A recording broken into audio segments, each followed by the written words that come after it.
তো একটা তত্ত্বাবধায়ক সরকার ব্যবস্থা মানে ডক্টর ইউনূস সরকার আছে যিনি ইলেকশনে অংশ নেবেন না, যিনি বাংলাদেশের সবচেয়ে শ্রদ্ধেয় নাগরিকের একজন, উপদেষ্টারা আছেন, তারপর আপনারা বলতেছেন যে বিএনপি মানে মানে না, মানে আপনারা কি চান? ইলেকশনে কি এখন ডক্টর শফিকুর রহমান সরকার প্রধান থাকবে তারপরে ইলেকশন হবে? না, আমরা সেটা বলছি না। আমরা বলছি যে সরকারের নিরপেক্ষ অবস্থান, লেভেল প্লেইং ফিল্ডটা নিশ্চিত করতে হবে। এই সরকার যে লেভেল প্লেইং ফিল্ড তো হবে না ভাই, বিএনপি বড় দল, বিএনপি বড় দল, জামায়াত অত বড় দল না, লেভেল প্লেইং ফিল্ড হবে না তো। ফিল্ড একজনের কাছে অত বড় দল না, জামাতের সাথে যারা অ্যালি হবে, অ্যালায়েন্সের মাধ্যম দিয়ে জামাতও কিন্তু একটা বড় শক্তি হিসেবে মাঠে আসবে। কাজেই আমরা মনে করি না যে বিএনপি মাঠ পর্যায়ে আমাদেরকে পেশি শক্তি দিয়ে মোকাবেলা করে আমাদেরকে মাঠ থেকে আউট করে দেবে, আমরা সেটা মনে করি না।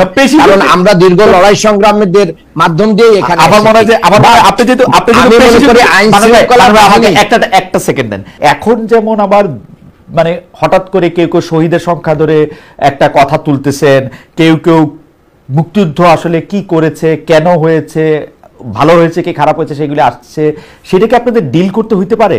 ডিল করতে হইলে আপনি এটাকে কিভাবে ডিল করবেন? জি ধন্যবাদ। মুক্তিযুদ্ধ বা 1971 কে আপনাদের জন্য, এটাকে আমি একটা কি বলবো, এটাকে আপনাদের জন্য একটা কুইক স্যান্ড, মানে চোরাবালি না, এটা ঠিক আছে আপনাদের জন্য?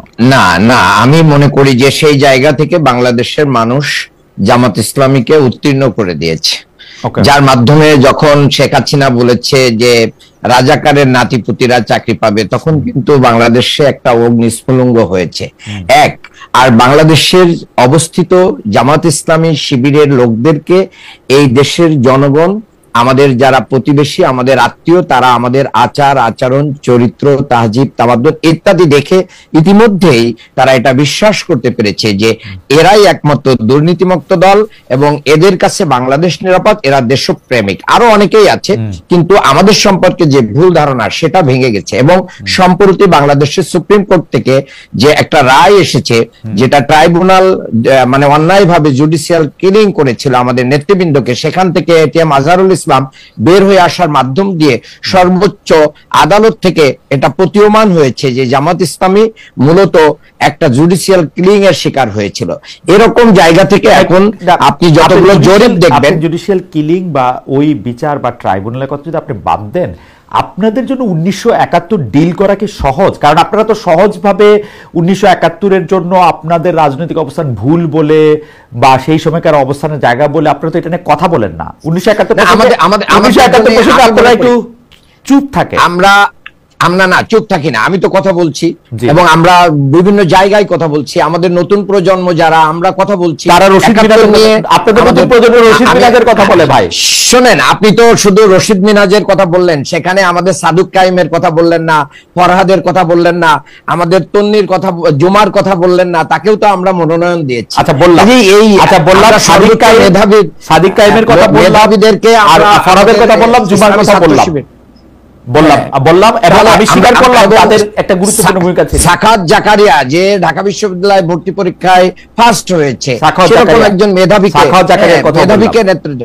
হ্যাঁ, তাহলে আমরা সমন্বয় করার জন্য আমরা বাংলাদেশি মানুষদেরকে নিয়েই চলতে হবে। এর ভিতরে আমাদের ত্রুটি বিচ্যুতি থাকতে পারে, সেই ত্রুটি বিচ্যুতি আমরা আমাদের চোখে আসলে এগুলো আমরা সংশোধনের জন্য প্রস্তুত। আর যে কথাটি আপনাকে একজন দর্শক বলেছে, ইসরায়েল বা আপনাকেও ইসরায়েলের পক্ষভুক্ত করেছে, আমি মনে করি আমি জামাতের পক্ষভুক্ত, সেজন্য আমিও ইসরায়েলের পক্ষভুক্ত। যারা আপনি হচ্ছেন উচ্চমানের, আমি হচ্ছি নিম্নমানের। বাংলা শোনেন, বাংলাদেশে এটা একটা চালিয়ে দেওয়ার রাজনীতি আছে, চালিয়ে দাও। জামাত শিবিরের ক্ষেত্রে অনেক কিছু চালিয়ে দেওয়া যায়, কেউ পক্ষে না গেলে তাকে জামাত শিবির বলে দিলে একটা বড় ধরনের স্পেস পাওয়া যায়। আমি মনে করি যে এটা সেরকম একটা কিছু। আর 71 আমাদের জন্য ফ্যাক্ট হবে না। আমি ছোট্ট 20 সেকেন্ড বলতে চাই এই ব্যাপারে। সেটা হচ্ছে যে দেখেন, এই ইস্যু থাকার পরেও যতগুলো জরিপ রিসেন্টলি এসেছে, সবগুলো জরিপে জামাত ইসলামীর আগের অবস্থানের চেয়ে ভোটের পার্সেন্টেজ অনেক বৃদ্ধি পেয়েছে। এটা বাংলাদেশে দীর্ঘদিন থেকে বাংলাদেশ জামাত ইসলামীর আদর্শবাদী রাজনীতির কারণেই হয়েছে এবং সকল প্রতিকূলতার বিরুদ্ধে দাঁড়িয়ে আমরা এদেশেই অবস্থান করেছি, এদেশের মানুষের সাথে থেকেছি, মাটির সাথে ছেড়েছি, আমরা এই দেশকেই ওন করেছি। যে জামায়াতে ইসলামী আসলে কার সাথে বেশি এখন সম্পর্ক বেশি বলে মনে করে, সরকার প্রধানের সাথে না সেনা প্রধানের সাথে? আমরা কিন্তু একটা দেখছি আমাদের সেনা প্রধান যারা ওয়াকারুজ্জামান 5 তারিখের পরে সবাইকে আশ্চর্য করে দিয়ে প্রথম নামটি জামায়াতে ইসলামীর বলছিলেন, যার সাথে তিনি কথা বলতে চান। অনেকে বলছেন সেটা তার স্লিপ অফ টাং, অনেকে বলছেন যে না এইটা উনি বিএনপি কে ব্যালেন্স করার জন্য এটা উনি করছেন। আমি আপনার কাছ থেকে একটু শুনতে চাই, মানে আমি বাজার এর কোনোটাই আমার মন্তব্য না, বাজারে কি কথা চালু আছে সেটা আমি আপনাকে বললাম। আপনি যে প্রশ্নটা করেছেন যে ক্ষমতার ভর কেন্দ্রটা কোথায়, আসলে তো বাংলাদেশের সংবিধান এবং যে প্র্যাকটিস আমাদের রয়েছে সেই জায়গায় যিনি ক্ষমতার ভর কেন্দ্র হওয়ার কথা বর্তমান ইয়েতে তিনি প্রধান উপদেষ্টাকে কেন্দ্র করেই তো ভর কেন্দ্র তৈরি হবে, এবং সেটা ডিপেন্ড করবে প্রধান উপদেষ্টা এবং তার উপদেষ্টা পরিষদ কিভাবে রাজনৈতিক দলগুলোকে ডিল করতেছেন তার উপরে। আর রাজনৈতিক দলগুলোর সমর্থন নিয়েই কিন্তু এই উপদেষ্টা পরিষদ গঠিত হয়েছে। সেই উপদেষ্টা পরিষদ গঠনে প্রধান সেনাপ্রধান এবং প্রধান বিচারপতি তারপরে রাষ্ট্রপতি সবাই ইনভলভ ছিলেন, রাষ্ট্রের সমস্ত উইং। তো সেই জায়গা থেকে সবাই মিলেই তো এই সরকারের শপথ হয়েছে। এখন একটা কথা শপথের ভিতরে আছে, রাগ এবং বিরাগের বশবর্তী হয়ে কেউ কোনো কাজ করবেন না। কখনো কখনো যদি এই জায়গা থেকে কেউ সরে যাইতে চায় অথবা ডাইনে বামে যেতে চায়, তাহলে পলিটিক্যাল পার্টি হিসেবে একজন ওয়েল উইশার হিসেবে বাংলাদেশের একজন নাগরিক হিসেবে যে কেউ এটাকে ধরতেই পারে এবং বলতেই পারে যে না এটা ঠিক হচ্ছে না। যেরকম বাংলাদেশ জামাত ইসলামী আমির ডক্টর শফিকুর রহমান তিনি খুব স্পষ্টভাবে বলেছিলেন, লন্ডন বৈঠককে স্বাগত জানিয়েছিলেন, কিন্তু লন্ডনে বসে একটা দলের সাথে আলাদা করে প্রেস ব্রিফিংটাকে আমরা সাপোর্ট করি নাই। এটাকে বলা হয়েছে একটা ভর তৈরি হয়েছে, এটাও আপনি বলতে পারেন। তাহলে সরকার হয়তোবা নিজেদেরকে বারবার বলতে চাচ্ছেন যে দুর্বল সরকার, এবং আপনি দেখেছেন যে যখনই একটা ক্রাইসিস তৈরি হয়েছে তখন এই সরকার রাজনৈতিক দলগুলোকে ডাকতেছেন এবং ডাকার পরে তাদের সাথে আলাপ আলোচনা করছেন, আলাপ আলোচনা করে সেখানে তাদের কাছ থেকে একটা কমিটমেন্ট নিচ্ছেন। আবার দেখবেন যে একবার উনি তো বললেন যে আমি থাকবো না, আমি চলে যাব, এরপরে রাজনৈতিক দলগুলো একের পর এক যে তাকে রিকোয়েস্ট করলেন যে হ্যাঁ আপনি থাকেন, আমরা আপনাকে সহযোগিতা করব। তাহলে বোঝা যাচ্ছে যে মূলত প্রধান উপদেষ্টাকে কেন্দ্র করে এই ভর কেন্দ্রটা তৈরি হয়েছে। এখন বাংলাদেশের রাজনীতিতে এই অন্তর্বর্তী সরকারের একটা বড় চ্যালেঞ্জ হচ্ছে একটা মানে সুষ্ঠু এবং নিরপেক্ষ নির্বাচন উপহার দেয়া। সেই জায়গায় যদি ওনারা কোনো অবস্থান বা কার্যক্রম দ্বারা কোনো দিকে ঝুঁকে পড়েন, সেটাই জনগণ বড় সন্দেহের চোখে দেখবে। আমি মনে করি যে সেই ব্যাপারে অন্তর্বর্তী সরকার কি থাকবে তাদের অবস্থান ঠিক রাখবে এবং বাংলাদেশের জনগণের পক্ষে অবস্থান গ্রহণ করবে, সত্য ন্যায়ের পক্ষে অবস্থান গ্রহণ করবে। আরেকটা কথা আপনি বলেছেন যে সেনাপ্রধান যখন সরকার গঠনের আগে জামাত ইসলামীর আমিরের নাম বলেছেন, উনার ওই মুহূর্তে যার নাম সামনে আসছে উনি তার কথা বলেছেন, এটা ইন্টেনশনালি বলেছেন কি না বলেছেন এটা সেনাপ্রধান নিজেই বলতে পারবেন। কিন্তু ডক্টর আব্দুল মান্নান, মানে আপনি ডক্টর শফিকুর রহমানের কথা বলতেছিলেন, কিন্তু জামায়াতে ইসলামী এই সরকারের সময় রাজনৈতিক দল হিসাবে যতটা গুরুত্ব পাচ্ছে সেইটাকে কি আপনি প্রপোর্শনেট মনে করেন? আপনি কি মনে করেন যে জামায়াত আসলে সর্বশেষ যে হিসাব সেই হিসাব মতে জামায়াত আসলে এতটা যেটাকে বলা হচ্ছে মানে মানে 32টা দল নিয়ে ধরেন রাজনৈতিক ঐক্যমত্যের কমিশনে একটা আলাপ হইতেছে, কিন্তু আমরা তো সেই 32টা দলের মধ্যে সবাইকে ইকুয়াল দেখতেছি না, কাউকে কাউকে মোর দেন ইকুয়াল দেখতেছি, মোর ইকুয়াল দেন আদার্স দেখতেছি।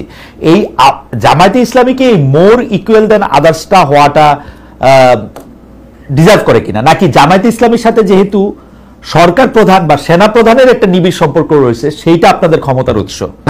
আমি মনে করি সেটা না, এটা সুস্পষ্ট। আপনি সত্যের পক্ষে ন্যায় যদি বলেন তাহলে এই ন্যায় বলার ক্ষেত্রে আপনি যদি স্টাবলিশ থাকেন, ইস্তেকামাত থাকেন, তাহলে আমি মনে করি সেটাই হচ্ছে আপনার সবচেয়ে বড় জায়গা।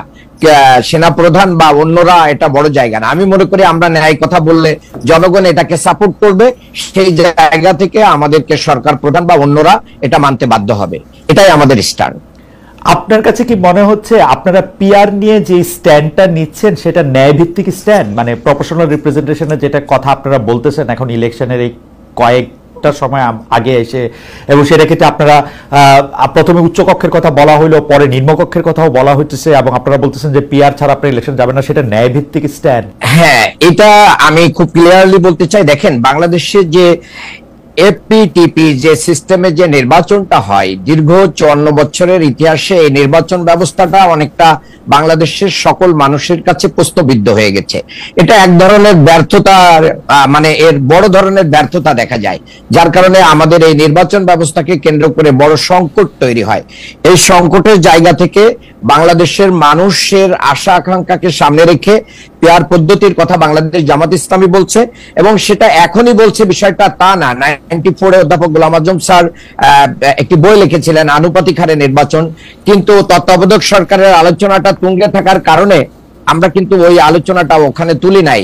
তখন তত্ত্বাবধায়ক সরকারটাকে প্রতিষ্ঠা করাটাকে আমরা বড় গুরুত্ব দিয়েছি। এবং সম্প্রতি যে একটা জরিপ এসেছে বিআইজির, সেই জরিপে 71% মানুষ পেয়ার পদ্ধতিকে সাপোর্ট করতেছে। তাহলে এই জায়গা থেকে বোঝা যাচ্ছে যে অল্প সময় 71% মানুষ পেয়ার পদ্ধতিকে সাপোর্ট করতেছে বিআইজিএস এর জরিপে। জি জি, সেটাই আমরা দেখলাম যে, না সরি, বিআইজিএস না, এটা হচ্ছে সুজনের জরিপ। সুজন যে জরিপটা করেছে সেখানে বলছে সুজন যে 71% মানুষ তাদের জরিপ বলছে যে এটাকে সাপোর্ট করে। তাহলে 71% মানুষ যদি পেয়ার চায়, তাহলে আমি তো মনে করি বাংলাদেশ জামাত ইসলামী সহ ইসলামী আন্দোলন এবং অন্যান্য দল যারা এই পেয়ার সিস্টেম চাচ্ছে, তাদের এই আবেদনটা বাংলাদেশের মানুষ গ্রহণ করেছে। আর বাংলাদেশের মানুষ যেহেতু গ্রহণ করছে, 91টা দেশে এটার বিভিন্ন ভাবে এটার বাস্তবায়ন আছে, এই পদ্ধতিতে নির্বাচন হচ্ছে, ফ্যাসিস্ট হওয়ার পথ বন্ধ হচ্ছে, গণতন্ত্র সুসংহত হচ্ছে, এবং আমাদের এই পেয়ারটার মাধ্যম দিয়ে যে নমিনেশন বাণিজ্য, এটা চিরতরে দূর হয়ে যাওয়ার সম্ভাবনা দেখা দিচ্ছে।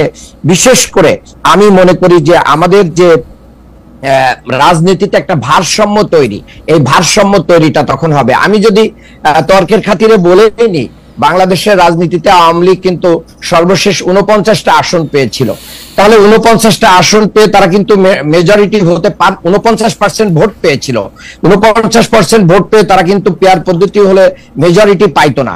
আবার বর্তমান হিসাবে আমরা যদি দেখি, বাংলাদেশে পেয়ার নির্বাচন হলে কোনো দলই 40% এর উপরে ভোট পায় না। তাহলে 40% ভোট, প্লিজ আমার কয়েক সেকেন্ড বলেই শেষ করছি। জি, শেষ করেন, কয়েক সেকেন্ড শেষ করেন।